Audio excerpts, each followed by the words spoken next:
중국의 대나무는 씨앗을 심으면 몇 년 동안 거의 자라지 않는다고 합니다. 농부가 매일 물을 줍니다. 정성을 다해서 잘 돌봐도 처음 몇 년 동안은 대나무가 땅 위로 고작 몇 센티미터만 자랄 뿐입니다. 실망스러울 수 있겠죠. 이렇게 내가 돌보는데 왜 나무가 자라지 않나, 이런 마음을 가질 수 있습니다. 그런데 놀라운 일이 다섯 번째 해에 일어납니다. 땅속 깊이 뿌리를 내리면서 쭉 뻗어가고 있던 대나무가 갑자기 하루에 1m씩 자라기 시작한다고 합니다. 그래서 단 몇 주 만에 대나무는 20m 이상까지 자랄 수 있다고 합니다. 놀랍지 않습니까? 이 과정은 마치 우리의 신앙과 우리의 인내와 닮았습니다. 오늘 설교 제목처럼 히브리서 10장 36절은 이렇게 말합니다. 너희에게 인내가 필요함은 하나님의 뜻을 행한 후에 약속하신 것을 받기 위함이라, 이렇게 말씀합니다. 저와 여러분의 삶도 대나무 씨앗과 같습니다. 때로는 아무런 변화가 없는 것처럼 그렇게 보일 수 있습니다. 이렇게 신앙생활하는 것이 과연 무엇을 가져다 줄까, 이런 헛된 마음이 들 때가 있습니다. 그런데 그때는 하나님께서 우리의 뿌리를 깊이 내리시는 시간이라는 거죠. 눈에 보이는 성과가 나타나지 않지만 우리의 내면 세계를 다스리는 시간이라는 것이죠. 이 세상의 모든 정사와 권세들에 싸워서 영적으로 승리할 수 있도록 우리의 영적인 세계를 다스리고 내면 세계를 다스리는 그런 시간일 수 있다는 것이죠. 대강절은 그런 시간입니다. 많이 들으셨던 것처럼 동이 트기 직전이 가장 어둡다고 하지 않습니까? 크리스마스가 12월 25일에 된 것은 이방 풍습과 관련이 있습니다. 그 당시 그 동지를 셀러브레이트 하는 민족들의 습성에 맞추어서 시간이 정해진 것이 있습니다. 그래서 이방의 풍습을 따를 수 없다 해서 지키지 않는 사람들도 있죠. 그러나 일면 맞는 면이 있지만 이 크리스마스가 우리에게 주는 메시지는 가장 어두운 시절에, 가장 밤이 긴 시절에 우리는 메시아의 탄생을 고대한다는 것입니다. 지금 세상이 굉장히 어둡게 느껴지지 않습니까? 불의가 횡행하고 정의가 사라지고 공유롭게 살아가는 사람들이 감옥에 들어가는 그런 시대를 살고 있는데, 하나님께서 우리에게 무엇을 원하는가? 신앙이 있는 이유로 핍박당하는 시대 속에서 어떤 마음으로 살아야 하는가? 오늘 말씀을 통해 소망을 얻을 수 있는 저와 여러분의 삶이 되시기를 축원합니다. 이 결말이, 믿음의 결말이 올 때 궁극적으로 예수님의 재림이 되겠죠. 예수님의 세컨드 커밍, 초림이 아니라 재림을 갈망하면서 살아가는 이 대강절의 시간에 대나무가 땅속에서 조용히 준비하듯이 우리가 인내로 살아가야 한다. 이렇게 오늘 설교를 마쳐도 됩니다. 마쳐도 되는데요, 저는 히브리서를 마무리하면서 지난 주일에 제가 던졌던 메시지에 대한 적용을 좀 이어갈 수 있었으면 좋겠습니다. 지난 주일에 그런 말씀드렸죠. 이 핍박받고 있는 유대인들, 다시 유대인 공동체로 돌아오라고 하는 유혹을 받는 그들이 어떻게 하면 믿음 안에 설 수 있을까? 히브리서 저자가 두 가지 질문을 이 책을 통해 던졌다고 말씀드렸습니다. 첫 번째는 예수님이 도대체 어떤 분이신가? 그가 왜 우리의 구원자가 되시며 우리의 삶의 모델이 되시는가? 그랬을 때 그분의 인격과 그분의 사역을 계속해서 리마인드 해줬습니다. 키워드가 대제사장이었죠. 이 대제사장이신 분이 그동안에 유대인들이 익히 알고 있는 여러 가지 제사와 제도법에 의거해서 그것이 이제 그림자가 되었고, 특별히 오늘 본문을 잘 읽어보세요.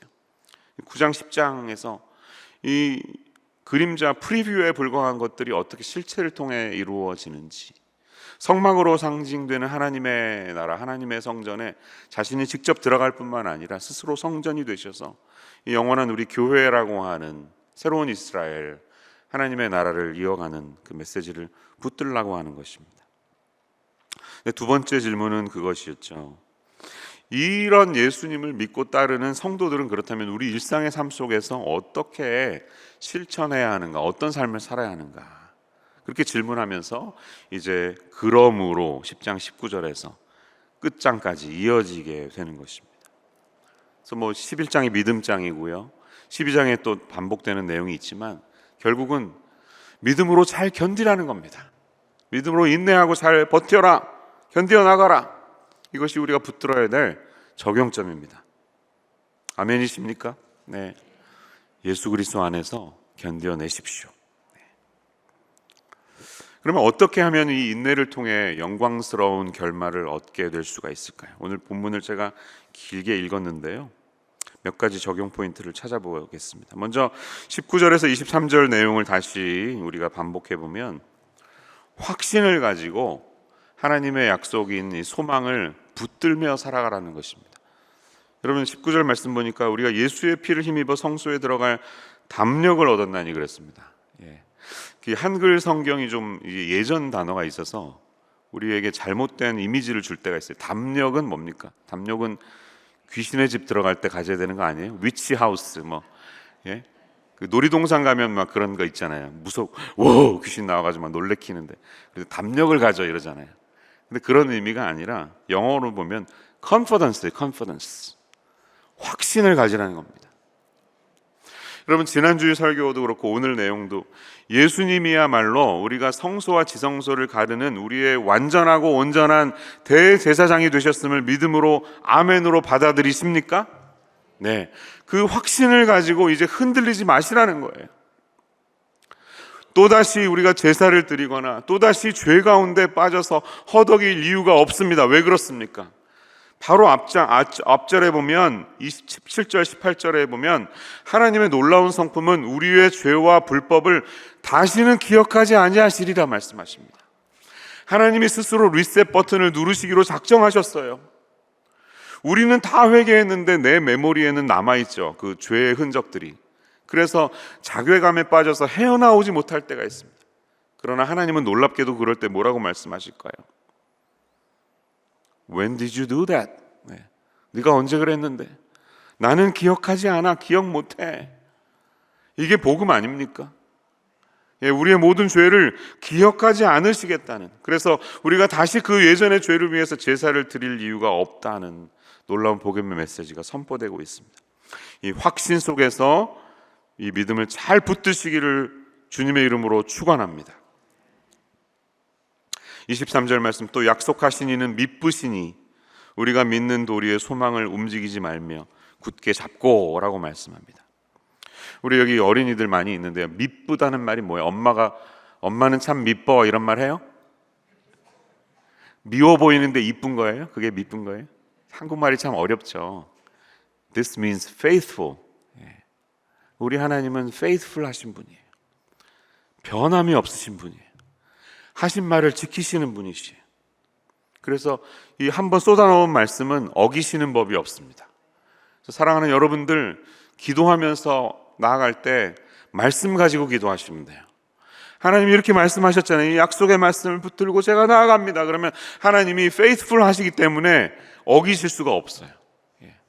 이 소망의 말씀을 붙드시는 이 아침 되시기를 축원합니다. 굳게 잡으라고 그랬죠? 지난주도 제가 굳게 철봉대에 매달리듯이 붙잡으라고 하셨죠?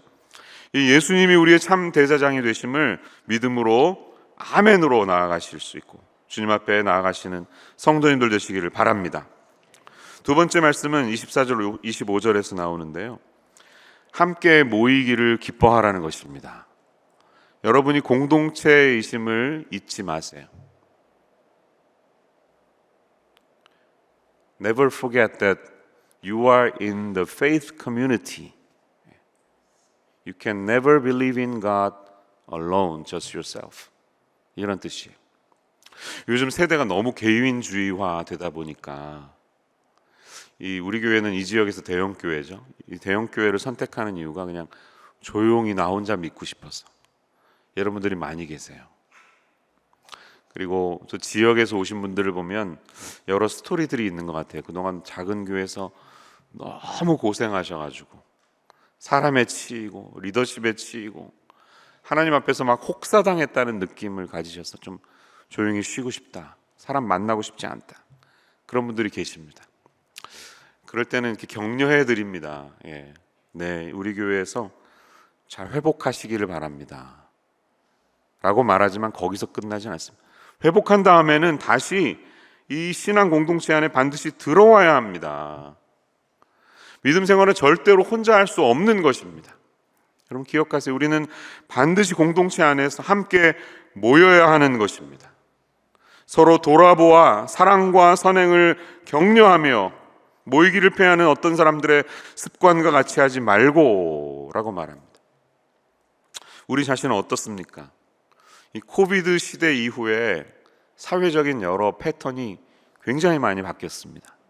긍정적인 면도 있지만요, 정말 본질이 무엇인지, 가족의 중요성, 만남의 중요성, 이런 것들을 깨달았다는 이야기를 많이 하지만 잘 보면 굉장히 자기 자신의 삶에 그냥 몰입되어 있는 분들이 많다는 생각을 해봐요. 함께하는 것의 중요성을 잊어버리게 되었습니다. 그냥 혼자서 스트리밍이 잘 되니까 이 웹 환경을 통해서 무엇이든지 할 수 있다고 믿는데요, 절대로 그렇지 않습니다. 우리는 땀 냄새를 좀 맡아야 되는 사람들입니다.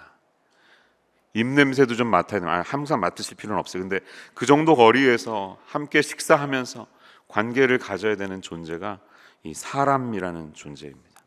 잊지 마세요. 코비드 기간에 저도 참 외로웠습니다. 담임 목사는 됐는데 성도들을 만날 기회는 없고, 매주 목요일 날 주일 설교를 녹화하려고 딱 이 자리에 쓰고, 그 당시 신정환 집사님 저 뒤에 앉아 있고, 저 둘이 찍는 거예요. 둘이서. 네. 저 이제 찍을게요. 이러고 막, 사랑하는 성도님들 잘 지내셨어요? 이러는데 이제 겉으로는 웃지만 이분들이 도대체 무엇을 하고 계시나, 주일에 가정에서 이 설교를 보면서 예배는 잘 드리고 계시나, 이제 반응이 없으니까, 오고 가는 게 없으니까 굉장한 외로움이 있었습니다. 그런데 그 시기를 어떻게 보냈나 생각해 보니까 우리 가족들과 함께 잘 지내기도 했지만, 이 동역자들, 또 특별히 담임 목사님 하시는 미국의 곳곳에 계신 저희 함께 인생의 시간을 지나갔던 분들이 서로 위로했어요. 서로 전화도 하고, 서로 줌하면서 목회 어떻게 하고 있냐, 문고리 신방한데 문고리에 걸어놓고 나온대, 그거 좋은 아이디어다, 이렇게 서로 아이디어를 공유하면서 그렇게 버텨나간 것 같아요. 지난주 월화는 백신종 목사님이라는 분이 오셨는데요, 이 목사님은 제가 워싱턴 중앙장로교회 전도사로 29 나이에 처음 갔을 때 저와 사무실을 같이 썼던 분입니다. 한 2평짜리 사무실을 이렇게 나눠 써서 서로 여러 추억이 있죠. 그 젊은 시절을 함께 보냈던, 그래서 지금 벌써 몇 년이에요. 23년의 시간이 흘렀지만 지금도 허물 없이 문제가 있을 때 무슨 이야기는 할 수 있는 그런 분이 되었습니다. 그런 분들이 몇몇 분들이 계세요. 돌아보니까 이런 분들의 격려와 위로가 없었으면 내가 그 외로운 시기를 견딜 수 있었을까, 그런 생각을 해봅니다. 수목금에 오셨던 강준민 목사님은 사실은 많은 대화를 한 분은 아닙니다. 저는 시카고 코스타에 여러 번 갔었는데요, 참가자로 갔다가 봉사자로 갔다가 간사로 갔다가 찬양인도 하느라 굉장히 많이 갔습니다. 그럴 때마다 강사나 멘토로 오신 목사님을 멀찍이서 바라보면서, 또 때로는 대화를 가지면서 이렇게 질문을 나누는 시간이 되었는데 그게 다였습니다. 그런데 이제 이번에 좀 와주실 수 있냐고 요청을 했는데 기꺼이 오시겠다고 하시더라고요. 없는 시간을 만들어서 오셨습니다. 그런데 목사님이 그러시는 거예요. 내가 그동안 쭉 지켜보고 있었다고. 목사님 여기 왔을 때부터 어떻게 하나 잘 지켜보고 있었다고. 사실 놀랐습니다. 강 목사님이 저를 지켜보고 있으실 줄 전혀 몰랐습니다. 근데 생각해 보니까 서로 대면하고 자주 연락은 안 하지만 멀리서 기도와 동역으로, 또 사랑과 관심으로 나를 지켜보는 분들이 계시구나, 그런 생각을 해봅니다. 여러분들의 삶은 어떠시겠어요? 마찬가지겠죠. 세상에 나밖에 없어, 외롭다고 느낄 때 절대로 그렇지 않습니다. 별 하나가 그냥 떠 있는 법이 없습니다. 별은 수천억 개의 성운을 이루어서 은하계를 이루듯이 항상 구름처럼 함께 있는 것이 별들입니다. 누구도 외딴 섬이 아니다라는 시가 있죠. 여러분은 외딴 섬이 아닙니다. 여러분을 지켜보는 분들이 계시고, 여러분들을 위해서 기도해 주시는 분이 계시고, 힘들 때가 되면 힘내라고 조용히 소포라도 보내주시는, 카드 보내주시는 분들이, 믿음의 공동체가 있음을 기억하십시오. 그리고 서로를 돌아볼 수 있는, 특별히 멘토가 되실 수 있으면 좋겠습니다. 서로 돌아보아 사랑과 선행을 격려하며. 우리 내년도가 우리 가정교회에 대해서 좀 묵상하는 해가 될 거예요. 근데 아시다시피 반이나 되는 성도님들이 가정교회에 참여하고 있지 않습니다. 근데 지금 이제 가정교회 다 들어가시려고 해도 목자 숫자도 모자르고 현실적으로는 불가능합니다. 그럼 이분들이 어떻게 공동체성을 느끼게 할 것인가라는 고민이 제 안에 많이 있습니다. 근데 저는 좀 그런 생각을 해봐요. 우리가 카톨릭에서 제가 참 소중하다고 여기는 게 하나 있는데, 그게 대부 데모 시스템이에요. 대부 데모. 이 아이가 이제 세례를 받을 때 대부와 데모가 함께 그 자리에 있고 일평생을 돌보는 거잖아요. 엄마 아빠 말고. 근데 우리 교회는 세대와 세대의 간극이 너무나 나뉘어 있습니다. 그래서 초등부, 유년부, 중고등부, 청년부, 장년부, 각각의 세대가 살아가는 그 신앙이 다인 것처럼 생각하는데 그렇지 않거든요.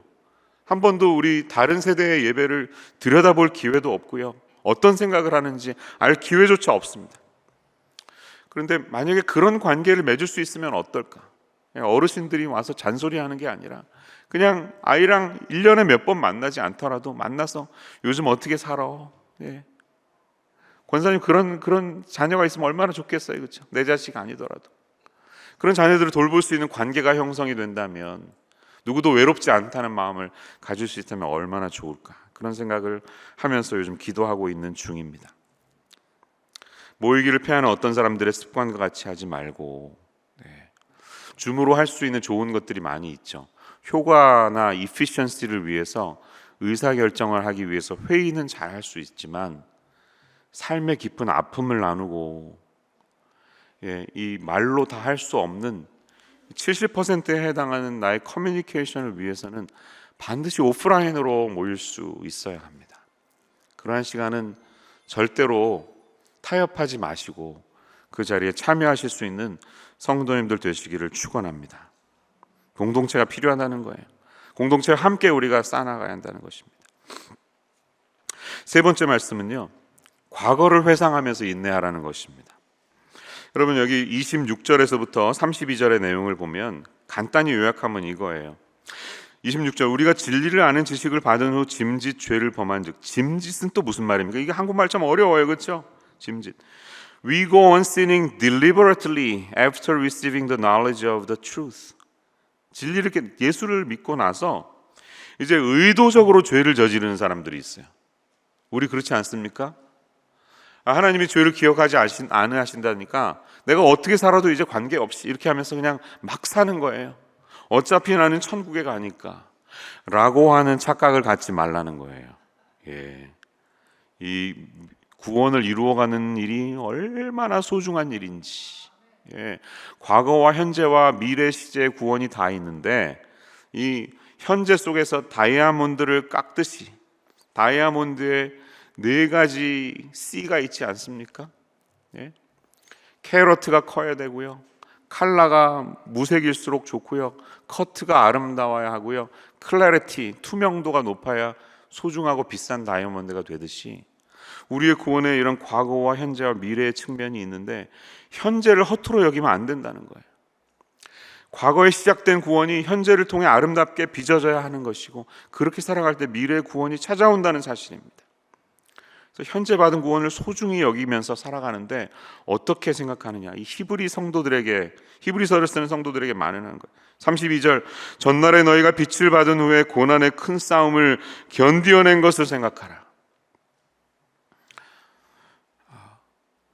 이들을 유혹하는 여러 고난이 있었다는 것을 우리가 본문을 통해 알 수가 있습니다. 33절, 혹은 비방과 환난으로서 사람에게 구경거리가 되고 막 그냥 욕보이면서 핍박했던 그런 어려움이 있었던 것 같아요. 혹은 이런 형편에 있는 자들과 사귀는 자가 되었으니 그것에서 타협하는 사람들이 있었다는 것이죠. 34절, 너희 소유를 빼앗기는 것도 기쁘게 당한 것은, 재산이 다 몰수되어서 예수 믿는다고 선언하면 그냥 확 갑자기 생활이 망가지는 그런 국가가 굉장히 많습니다. 인도를 예를 들어도 종교의 자유가 있죠. 힌두교가 대세고 무슬림들이 있고 소수의 크리스찬들이 있지만 크리스찬이라고 하는 낙인이 찍히면 그 다음부터는 이렇게 상승할 수가 없다고 해요. 공무원이 돼서 올라가기도 힘듭니다. 그런 어려움들이 있습니다. 그랬을 때 우리에게 주신 이 과거 속에서 내가 얼마나 인내를 가지고 견뎠는지 행하면서 이 약속하신 것을 소망 가운데 기다리라는 말씀을 우리가 붙들어야 할 줄로 믿습니다. 마지막은 결국 이 인내야말로 우리가 약속한 것을 얻을 수 있는 제일 중요한 동인이 된다는 것이에요. 36절이 오늘 설교의 키포인트인데요. 같이 다시 한번 한 목소리로 읽어보겠습니다. 36절 시작. 너희에게 인내가 필요함은 너희가 하나님의 뜻을 행한 후에 약속하신 것을 받기 위함이라. 아멘. 여러분, 이 소망 가운데 뒤로 물러가시지 말고 우리의 약속한 소망의 구원을 이루시고 상급을 주실 하나님을 믿음으로 바라보실 수 있는 성도님들 되시기를 주님의 이름으로 축원합니다. 오늘 설교 후에 선한 능력으로 von guten Mädchen, 디트리 본헤퍼가 쓴 시로 만든 찬양을 같이 부를 거예요. 어제 저녁에도 불렀습니다. 특별히 팬데믹 기간에 많은 성도님들이 찬양에 위로를 받으셨는데요. 이런 내용이죠. 주 선한 능력으로 안으시네. 그 크신 팔로 날 붙드시네. 절망 속에도 흔들리지 말고 사랑하는 주 얼굴 구하리. 이전에 괴로운 날에 애워싸고 고난의 길을 걷는다 해도 주님께 모두 맡긴 우리 영혼 끝내 승리의 날을 맞으리. 선한 능력으로 일어서리. 주만 의지하리 믿음으로 우리 고대 안에 주 오실 그날 영광의 새날을 맞이하리. 미래를 알 수 없는 팬데믹 기간에 고난을 이기고 일어날 수 있도록 성도님들이 많이 위로받으셨지만 이 시의 원래 컨텍스트를 보면 그것보다 훨씬 더 깊고 이 애절함이 담긴 시임을 우리는 알 수가 있습니다. 보네퍼는 독일 역사상 가장 위대한 신학자라고 할 수 있습니다. 미국의 맨하탄에 와서 유학을 하고 돌아간 적도 있습니다. 독일 교회가 바라보는 가장 유능한 신학자였습니다. 독일 교회의 미래라고 할 수 있습니다. 그런데 아시다시피 나치가 정권을 잡게 되었고 1인 독재가 되면서 전쟁을 일으키는 그런 불행에 빠지게 되었습니다. 그런데 모든 독일 교회 개신교인들이 나치는 하나님이 우리에게 주신 하나님이 축복하신 권위를 받은 당이다 하고 전폭적으로 지지할 때 그는 지하로 숨어들은 성도들과 함께하면서 나치 정권에 반대하면서 조용히 일했습니다. 그러다가 드디어 나치 정권에 대항하는 세력임을 깨닫게 되고 43년에 감옥에 수감되게 되었습니다. 그리고 히틀러를 암살하기 위해서 준비하고 있었던 사람들과 연루되어 있다는 사실이 알게 되었고 그 암살 계획은 44년에 실패로 돌아갔고 이 관련된 모든 사람들에 대한 체포와 처형이 이어지게 되었습니다. 보네퍼는 베를린의 테겔 감옥, 베를린의 테겔 공항이 있죠. 테겔 감옥에서 수감 생활을 하면서 많은 글들을 남겨서 옥중서신이라는 책이 제일 유명하게 돼 있는데요. 그 일부분 속에 44년 크리스마스를 앞둔 시점에 이 시를 기록하게 된 것입니다. 그리고 우리가 잘 알듯이 얼마 지나지 않아서 45년 전쟁은 종결되게 되지만 그는 전쟁이 종결되는 것을 보지 못하고 형장의 이슬로 사라지게 됩니다. 참 안타까운 내용이죠. 그러나 그는 기다렸다는 것이에요. 십수년이 흐른 이 나치 정권의 폭압 속에서도 기다리고 인내하면서 이 소망의 메시지를 바깥에 전하면서 주님 오실 그날 영광의 새날을 맞이하리 하면서 함께 갇힌 자들에게 위로가 되었고 가족에게 위로가 되었고 또 특별히 우리 다시 주님 오실 그 날을 기대하는 대강절을 맞이하는 우리 모두에게 소망의 메시지가 되었습니다. 대부분의 씨앗은 1년 정도가 지나면 싹이 나기 시작하고 열매를 맺지만 때로는 체리 씨 중에서는 100년을 기다려야 자라는 체리도 있다고 하고요. 중국에 묻힌 연꽃 씨앗은 무려 2000년을 기다려서 꽃을 피우기도 했다고 합니다. 저와 여러분에게는 예수 그리스도 재림주가 다시 오신다는 DNA가 심겨져 있습니다. 그날이 온다는 사실을 잊지 마십시오. 하나님에게는 천년이 하루 같고 하루가 천년 같다는 말씀을 하셨습니다. 그분의 시간은 다가오고 있습니다. 그때를 갈망하며 주님 앞에 나아갈 수 있는 우리 모두가 되기를 주님의 이름으로 축원합니다. 기도하겠습니다.